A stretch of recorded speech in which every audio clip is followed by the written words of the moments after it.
अस्सलाम वालेकुम दोस्तों, इस वीडियो में हम मसावी कसरे इक्विवेलेंट फ्रैक्शंस के बारे में जानेंगे।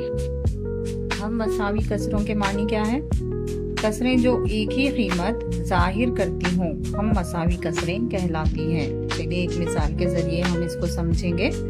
यहाँ पर चंद अशकाल का आप मुशाहिदा कर सकते हैं। ये देखिए 1/3, यहाँ पर एक रंग शुदा हिस्सा है और बाकिया हिस्से बगैर रंग के हैं, यानी इसको किस तरह लिखेंगे 1/3। इसी तरह 2/6, 3/9।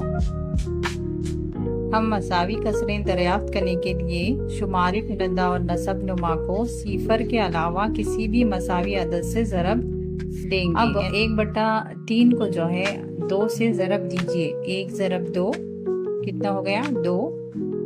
3 ज़रब 2 6 हो गया। उसी तरह 1/3 को हम 3 से ज़रब देंगे। 1 ज़रब 3 3 हो गया।